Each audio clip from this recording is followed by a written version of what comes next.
सोनिए मिठी गाना करके तू ना जा छड़ के रब तो मैं मंगा तेरा प्यार हानी है girl you know what I'm saying hey कोई आगे कोई पीछे कोई ऊपर कोई नीचे सब मुझसे पूछते हैं तू कौन देश से आई नाम jalebi baby jalebi baby jalebi by jalebi by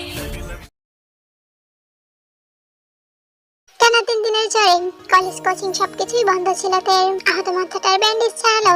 আরো একদিন আগে আপাতত একটা কাটা জায়গায় মলম লাগিয়ে কলেজ যাওয়ার জন্য রেডি হচ্ছে সে। আর কয়েকদিন বাদেই তার বড় বোনের বিয়ে, অবশ্যই লম্বা ছুটিতে থাকতে হবে ওর। তাই এই মুহূর্তে কলেজ অফ করা মানেই নোটিশনামা কায়ের হাতে যাওয়া, যেটাতে একদম ইচ্ছায় না। তাছাড়া অসুস্থতা ছাড়িয়ে তে এখন ঠিকঠাকই আছে। কায়েসকে বুসান থেকে চলে আসবে বিগত 4 দিন পর। এখন কাই যদি বাসায় এসে দেখে তে অসুস্থ অবস্থায় বিছানায় পড়ে আছে, তাহলে অবশ্যই সে প্রশ্ন করবে তে অসুস্থ কেন, কি হয়েছে, এত ব্যথা কিভাবে পেল। তখন তে কি উত্তর দিবে? আদৌ কি উত্তর আছে তের কাছে? না নেই। এজন্যই তো তে পালিয়ে বাঁচতে চাইছে কাইয়ের হাত থেকে। তাছাড়া একটা অনাকাঙ্ক্ষিত ঘটনাকে কেন্দ্র করে কি বা বলবে সে? জাঙ্কুক নামক উগ্রবাদী লোকটা ইচ্ছাকৃতভাবে তাকে আঘাত করেছে, এটাই কি বলবে সে? আর কাইকে আদৌ বিশ্বাস করবে তের কথা? অবশ্যই করবে না, বরং উল্টো তাকে ধমকাবে আর বলবে জাঙ্কুকের সাথে কি এমন শত্রুতা তার, যার জন্য জাঙ্কুকের মতো লোক তাকে ইচ্ছাকৃতভাবে আঘাত করবে। এখন তো তে নিজেই জানে না জাঙ্কুকের সাথে আসলে তার কিসের এত শত্রুতামি। যেটা সে জানে না সেটার উত্তর কিভাবে দিবে সে? তে তো শুধু জানে জাঙ্কুক শুরু থেকেই তাকে অপছন্দ করে। তাদের দেখা হলেই শুধু অকারণে তাকে অপমান করে, বারবার করে, যার জন্য তের খুব আত্মসম্মানে লাগে। এজন্য তেও জাঙ্কুকে একদমই অপছন্দ করে। আর তের অপছন্দের লিস্টে সর্বপ্রথম জাঙ্কুকেরই নাম আছে। রাস্তায় গিয়ে দুজনে রিক্সার জন্য দাঁড়িয়ে আছে। তারপরেও একটা গাড়ির হদিশ পেল না। একটু সময় বিরক্তি নিয়ে বাধ্য হয়ে দুজনেই হাঁটা ধরল কলেজের উদ্দেশ্যে। আজকে অনেকটাই লেট হয়ে গেছে দুজনের। এর মধ্যেই ক্লাস টাইম ওভার হতে চলল। তাই প্রথম ঘন্টা না পেলেও দ্বিতীয় ঘন্টা ধরা চাই। এদিকে টনটনে কোমরে ব্যথা নিয়েও তের পা খুঁড়িয়ে পাক্কা 20 মিনিট হাঁটার পরেও যখন কোনো গাড়ি দেখা পেল না, তখনই বিরক্তিতে কপাল কুঁচকে এলো জিমিনের। অসুস্থ থেকে নিয়ে হাঁটতে ওরও অনেক সমস্যা হচ্ছিল। উফ, বালের গাড়ি! বিপদের সময় একটাও গাড়ি পাওয়া যায় না। অন্য সময় হলে আপা যাবেন বলে বলে লাইন ধরে থাকতো, অথচ আজকে দেখ একটাও গাড়ির খবর নেই। দুর্বল, ভালো লাগে না আমার। জিমিনের কথা শুনে ফুটপাত থেকে দৃষ্টি সরিয়ে জিমিনের উপর রাখলো তে। তার চোখে বেশ কৌতূহল, বেশ আগ্রহ নিয়ে তে জিমিনকে প্রশ্ন করলো, বাল কি? বাল মানে তুই জানিস না?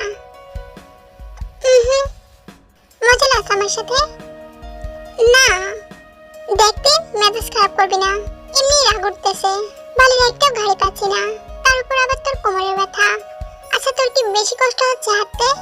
জিমিনের চিন্তিত চেহারা দেখে তে মিনমিন করে ঘাড় ঘুরিয়ে আশপাশ তাকালো। সত্যি বলতে ওর কোমর টনটন ব্যথা করছে, ঘাড় ব্যথায় হাঁটতে অনেক কষ্ট হচ্ছে। এতক্ষণ বাসে থাকলে নিশ্চিত তে চিল্লাচিল্লি করে কাঁদতাম। শুধু রাস্তায় জিমিনকে বিপদে ফেলবে না বলেই চুপ করে রয়েছে সে। কিন্তু জিমিন তার মুখ দেখেই বুঝতে পারছে তার মনের অবস্থা। তারপরেও নিরুপায় সে। কোথাও কোনো গাড়ির হদিশ নেই, যানবাহনহীন নির্জন রাস্তা। তার চেয়ে বেশি আশ্চর্য হলো যখন সকাল সকাল পাবলিক রাস্তা খালি দেখে। যে রাস্তা সারাক্ষণ গাড়ি ভিড় লেগেই থাকে, সেই রাস্তা হুট করে নিস্তব্ধ দেখে খানিকটা সন্দেহ হলো জিমিনের। হঠাৎ করে তখনই কানে আসলো কার হাঁকছে ডাকার শব্দ। দুজনের পিছনে ঘুরতে দেখলাম বোগাম তাদেরকে রাস্তার ওপাশ থেকে ডাকছে। পরিচিত মুখ হওয়ায় দুজনেই থামলো। কি ব্যাপার, তোমরা এতদিন কলেজে কেন আসোনি? শুনলাম তেনাকে সেদিন আঘাত পেয়েছিল জাঙ্কুক ভাই ছেলেদের হাতে। আমি বাড়িতে ছিলাম না, খবরটা পেয়ে ছুটে এসেছি পরদিন। কিন্তু তোমাদের তো দেখাই পাইনি 3 দিন। এখন ভালো আছো তো তে? জি ভাইয়া, ও এখন ভালো আছে। গত 3 দিনে একদম ফিট আর ফাইন হয়ে গেছে। এজন্যই তো কলেজে যাচ্ছে, দেখছেন না? ও, তাহলে তো ভালোই। কিন্তু তোমরা আজকে এই রাস্তা দিয়ে কেন যাচ্ছ? এই রাস্তা তো বন্ধ। সামনে যে রাজনৈতিক সংগঠন হচ্ছে তোমরা জানো না? জানি না বলেই তো চলে এসেছি। এখন কি করব বলুন? এত দূর হেঁটে এসে আবার বাসায় ফিরে যাব? সামনেই তো আমাদের কলেজটা, কোনোভাবেই কি যাওয়া যাবে না? সঠিক বলতে পারবো না, পুরো রাস্তায় তো ব্লক। আচ্ছা চলো দেখি সামনে গিয়ে কি হয়, যদি কেউ বাধা দেয় তাহলে দেখা যাবে। তোমরা আসো আমার সাথে। আপনিও যাবেন আমাদের সাথে? হ্যাঁ, কেন কোনো সমস্যা? না, কোনো সমস্যা নেই।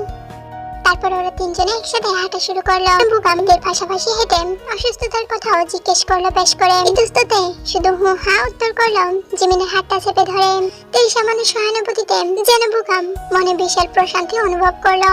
সেজন্যই ঠোঁটে গাঢ় হাসি টেনে বাকিটা পথ এর পাশাপাশি হেঁটে চললো। কিন্তু কলেজ গেটের কাছাকাছি আসতেই তারা বাধার সম্মুখীন হয়। বিপুল জনগণের ভিড়ে কলেজে যাওয়ার রাস্তাটাও খুঁজে পাচ্ছে না তারা। অসংখ্য মানুষের গমগমে পরিবেশ, পুলিশ প্রশাসন, সাধারণ জনগণ থেকে শুরু করে মন্ত্রী মহোদয় মিস্টার কিম নামজনও ছিল সেখানে। বাবার সঙ্গ দিয়ে জাংকুক ও বাপদাদার সাথে দাঁড়িয়ে আছে। জাংকুকের পেছনে আরো অনেক নেতা কর্মীরাও দাঁড়িয়ে আছেন। সবাইকে নিয়ে এত বড় সংগঠনের আয়োজন করেছেন সেটা তার জানা নেই। তবে চারপাশের উত্তেজিত পরিবেশ দেখে তার মনে হচ্ছে এটা কোনো সাধারণ পরিবেশ নয়। বুগামে গিয়ে এসে পরিচিত কয়েকজন ছেলেদের সাথে কথা বললাম, তাদেরকে যেন যাওয়ার রাস্তা করে দেয়। ছেলেগুলো সম্মতি দিল। সম্মতি পেয়ে বুগাম তাদেরকে নিয়ে রাস্তার পাশ ঘেঁষে হেঁটে চললাম কলেজের উদ্দেশ্যে। অসংখ্য মানুষের ভিড় হওয়ায় বুগাম সেফটির জন্য দেয়া জিমিনের হাত চেপে ধরলো নিজের দু হাতে। কয়েক কদম এগোতেই তারা আবারও আটকা পড়লো পুলিশের কাছে। দেয়া জিমিন তখনও ভয়ে সিটিয়ে দাঁড়িয়ে আছে বুগামের হাত ধরে। ভয়ের তোতে যখন চারপাশে ভীত চোখ ঘোরাচ্ছিল তখনই চোখাচোখি হয় মঞ্চে দাঁড়িয়ে থাকা জাংকুকের তীক্ষ্ণ দৃষ্টির সাথে। তাতে যেন তে আরো ভয় পেয়ে গেল। আবার জাংকুকের মুখোমুখি হবে কালক্ষণে ভাবেনি সে। তাই জাংকুকের তীক্ষ্ণ দৃষ্টি আড়াল করতে তৎক্ষণাৎ বুগামের পেছনে লুকিয়ে পড়ল তেল হঠাৎ কাণ্ডে গম্ভীর জাংকুককে আরো গম্ভীর দেখালো। ঘাড় ঘুরিয়ে তাকালো জ্যাকের দিকে। চোখের ইশারায় কিছু একটা বলতে তৎক্ষণাৎ মন ছাড়লো জ্যাক। দ্রুত পথে এগিয়ে আসলো তেদের কাছে। পুলিশের সাথে কথা বলে তেদের যাওয়ার রাস্তা করে দিল এবং নিজ দায়িত্বে তাদেরকে কলেজ গেট পর্যন্ত এগিয়ে দিল। এবার জাংকুক কেউ কারো দিকে আর তাকালো না, যে যার মতোই রইল। কিন্তু যখন তে কলেজ গেট পার হয়ে ভিতরে প্রবেশ করলো তখনই পেছন থেকে ডাক দিল জ্যাক। তে পেছনে ঘুরতেই অত্যন্ত বিনত সহিত জ্যাক একটা গোল প্যাকেট এগিয়ে দিয়ে বলল, এটা আপনার। আমার মানে? জি, ভাই পাঠিয়েছেন এটা আপনাকে দিতে। হয়তো আপনার কিছু হবে তাই চেক করে নিন, আপনি পরে চেক করে নেবেন। এখন ধরুন। জ্যাকের সহজ সরল কথায় তে ভীষণভাবে চমকে গেল। তে ভাবছে জাংকুকের মতো মানুষ তাকে ভালো কিছু দিবেন সেটা হতেই পারে না। তে ধারণা জ্যাকের হাত দিয়ে ছোট খামের প্যাকেটটিতেও এমন কিছু আছে যেটা থেকে ফের অপমান করবে। তাই তো জ্যাকের হাত থেকে প্যাকেটটি নিল না, উল্টো করা গলায় নিষেধ করে পালিয়ে গেল কলেজে। জ্যাক পিছন থেকে অনেকবারই ডেকেছিল কিন্তু তে সাড়া না দিয়ে সেখান থেকে চলে যায়। তারপর জ্যাক প্যাকেটটি নিয়ে আবারও জাংকুকের কাছে চলে যায় এবং জাংকুককে সবকিছুই বলে। মঞ্চে দাঁড়িয়ে থাকা গম্ভীর জাংকুক তখনও কিছু বলল না, আর না তার ভাবমূর্তি পরিবর্তন হলো। শুধু গম্ভীর মুখে জাংকুকের চোয়াল শক্ত দেখালো। অতিরিক্ত চেপে রাখার প্রয়াসে তার গম্ভীর চোখ দুটো খানিকটা লালা ভান দেখা গেল। শক্ত চোয়ালে সামনের দিকে তাকাতে তাকাতে জাংকুক জ্যাকের উদ্দেশ্যে বলল, তোর বেয়াদব ভাবির খোঁজ পেয়েছিস? না ভাই। হাফিজ সাহেবকে বল আমার সাথে দেখা করতে। জি ভাই। তারপর 3 দিন জাংকুকের সাথে তের মুখোমুখি হতে হতেও হয়নি, কারণ তে বরাবর জাংকুককে দেখে এড়িয়ে পালিয়ে যায়। একদিক থেকে জাংকুক আসলে অন্যদিক থেকে তে পালিয়ে বাঁচে। এমন না যে জাংকুকের সাথে দেখা করতে আসতো, জাংকুক মূলত নিজের কাজেই আসতো, কিন্তু তারপরেও তে পালিয়ে বাঁচত যাতে জাংকুকের চোখে না পড়ে। এজন্য মূলত দুজনের দেখা আর হয়নি। তবে জাংকুক যখন নিজের কাজে তার নিজের বাসায় চলে আসে তখন তেও তার বড় বোনের বিয়ের জন্য বাড়িতে চলে যায়। এখানে আমি একটা কথা ক্লিয়ার করে দিই যে জাংকুক কিন্তু ওর বাবা আর দাদার বাড়িতে থাকে না, ওর একটা নিজের পার্সোনাল বাড়ি আছে, ও ওখানেই থাকে। মাঝে মধ্যে ওর বাবার বাড়িতে আসে। জাংকুকের মুখোমুখিতে জড়সড় অবস্থায় বসে আছেন হাফিজ সাহেব। জাংকুকের মতো মানুষের বারবার মুখোমুখি হওয়া চারটেখানে কথা নয়। যেখানে উনি নিজেই অপরাধী সেখানে ওনার ভয়টাও বেশি। এই মুহূর্তে হাফিজ সাহেব তাই পাচ্ছেন। রিল্যাক্স হাফিজ সাহেব, ভয় পাচ্ছেন কেন? আমি কি কিছু করেছি? করি নাই তো। আপাতত আপনাকে কিছু করার ইচ্ছাও আমার নেই, তবে বউকে খুঁজে না পেলে অবশ্যই করব। রক্ষা নেই। নিন এবার কপিটা খান আর মনোযোগ দিয়ে আমার কথাগুলো শুনুন। কিছু প্রশ্ন করব, ঠিকঠাক উত্তর দেবেন। তারপর কপাল ভালো হলে বাসায় ফিরবেন, আর নয়তো আপনার ভাগ্যে যা আছে তাই।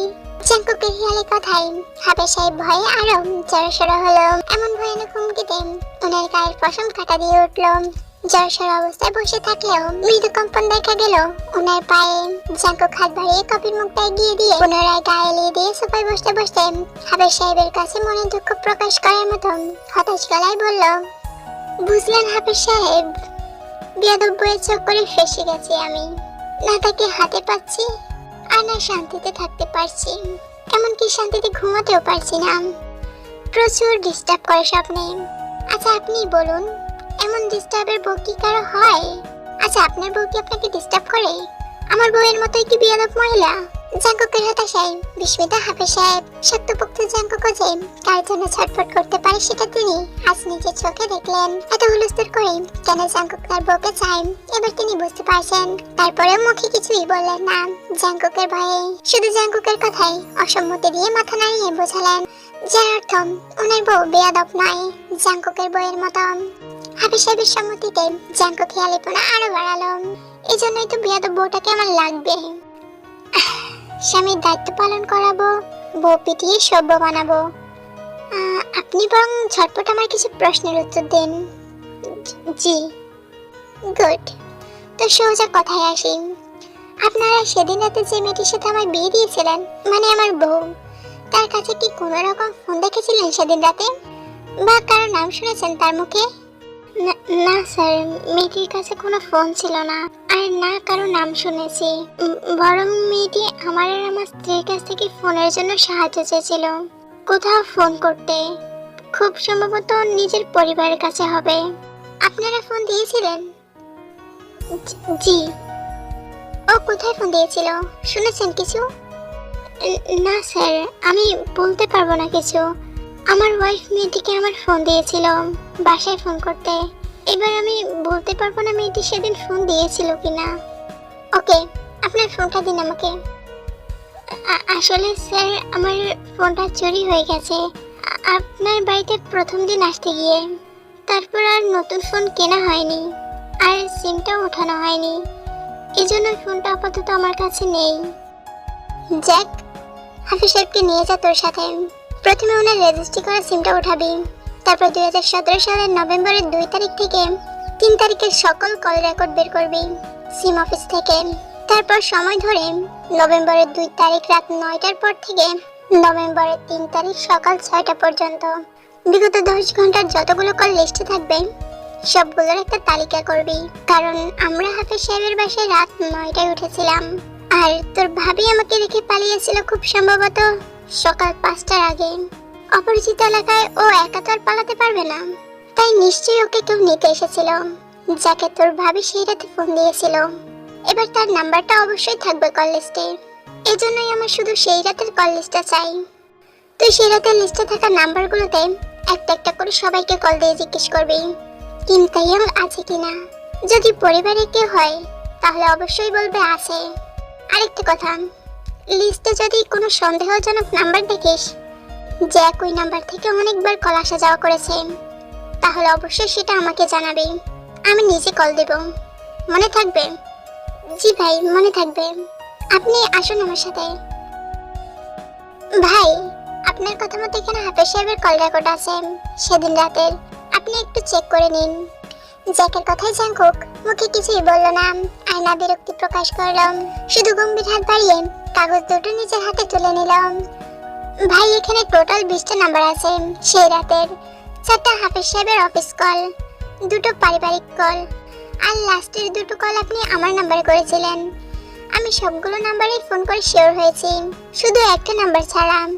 কল লিস্টে পরপর 12টা কল রেকর্ড আছে একই নাম্বার থেকে, তাও আবার রাত 3টে থেকে ভোর 5টার সময়ে করা সেগুলো। আমার মনে হয় কি ভাই, এই নাম্বারে সেদিন রাতে ভাবি কাউকে ফোন দিয়েছিল। আপনি এই নাম্বারে ফোন দিলে হয়তো বা ভাবির কোনো খোঁজ পেতে পারেন। তোর ফোনটা দে। জি ভাই, নিন। হাতের ফোনটি তৎক্ষণাৎ জাঙ্কুকের দিকে এগিয়ে দিল জ্যাক। ফোন হাতে পেয়ে জাঙ্কুকের গম্ভীরতা যেন আরো বাড়ল। গম্ভীর জাঙ্কুককে দেখেও জ্যাক বুঝতে পারলো না তার মনের অবস্থা। জাঙ্কুক অনেকটা শান্ত ভঙ্গিতে কল লাগালো কল লিস্টে থাকা সেই সন্দেহপূর্ণ নাম্বারটিতে। অল্প সময়ের মধ্যেই শোনা গেল মেয়েলির সুন্দর কণ্ঠ। এই মুহূর্তে আপনার কাঙ্ক্ষিত নাম্বারে সংযোগ দেওয়া সম্ভব হচ্ছে না, অনুগ্রহ করে কিছুক্ষণ পরে আবার চেষ্টা করবেন, ধন্যবাদ। এতটুকু বলতেই অধৈর্যের ন্যায় কল কেটে দেয় জাঙ্কুক। শান্ত থাকা ফেসটা খিচে মেজাজ চড়ে উঠল তৎক্ষণাৎ। বিরক্তির রাগ নিয়ে অধৈর্য হাতে পুনরায় কল লাগালো একই নাম্বারে, কিন্তু বারবারই সেম কথাটা বলল ফোনের ওপাশ থেকে মেয়েটি। জাঙ্কুক মেজাজ হারালো রাগে, তাই খিচে ঠাস করে ফোনটির সামনে টেবিলের উপর ছুরি মারতে মারতে বলল, আই এম শিওর জ্যাক, তোর বিয়াদব ভাবিকে খুঁজে পেলে আমি তাকে আরো 2টো থাপ্পড় বেশি মারবো। আমাকে এতটা হেনস্থ করার দায়ে আমার ধৈর্যের পরীক্ষা নিচ্ছে সে, বিয়াদব কোথাকার। কথাগুলো রাগের মাথায় বলেই জাঙ্কুক উঠে দাঁড়ালো। শান্ত থাকা মানুষটা যেন হুট করে অশান্ত হয়ে উঠল। জ্যাক, লাস্ট কলটার সকল ডিটেলস বের কর। সিম অফিসে গিয়ে রেজিস্টার সিম, তাহলে অবশ্যই জাতীয় পরিচয়পত্র থাকবেই কলদাতার। আর জাতীয় পরিচয়পত্রের সূত্র ধরে কলদাতার নাম, ঠিকানা, ছবি, বাড়ি, গাড়ি, 14 গোষ্ঠীর তথ্য আমার চাই। এই কলদাতার পরিচয় ধরে আমি অবশ্যই তোর ভাবি অবধি পৌঁছে যাব, বুঝতে পেরেছিস? জাঙ্কুকের তীক্ষ্ণ বুদ্ধিতে হতবুদ্ধি জ্যাক এতটা গভীর ভাবে জ্যাকের কল্পনাতেও চিন্তায় আসেনি যে এইভাবেও কাউকে খুঁজে পাওয়া যায়। হতবুদ্ধি জ্যাক জাঙ্কুকের খিচে থাকা চেহারার দিকে অবাক চোখে তাকিয়ে মাথা নাড়িয়ে সম্মতি জানায় এবং দ্রুত পায়ে সেখান থেকে চলে যায়।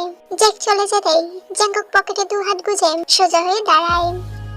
অনেক তো পালালেন ম্যাডাম, পারলে এবার আমার হাত থেকে নিজেকে বাঁচিয়ে দেখান।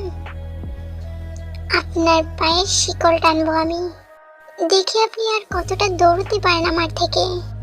যদি আপনি আমার সন্দেহ করা মানুষটা হন, তাহলে আই এম শিওর প্রাণ নিয়ে বাঁচতে পারবেন না আপনি। জান খেয়ে ফেলবো, তারপরেও নিস্তার দেব না। সো আর্মিরা, আজকের পর্বটা এখান পর্যন্তই ছিল। তো তোমাদের কাছে আমার একটা প্রশ্ন, যে জাঙ্কুক আসলে কাকে সন্দেহ করছে? যদি তোমরা জানো তাহলে অবশ্যই তোমরা কমেন্ট করে জানিও আমাকে। আর ভিডিওটা কেমন লাগলো অবশ্যই আমাকে জানাবে। দেখা হবে আবার পরবর্তী ভিডিওতে। সে পর্যন্ত তোমরা ভালো থেকো, সুস্থ থেকো। আল্লাহ হাফেজ।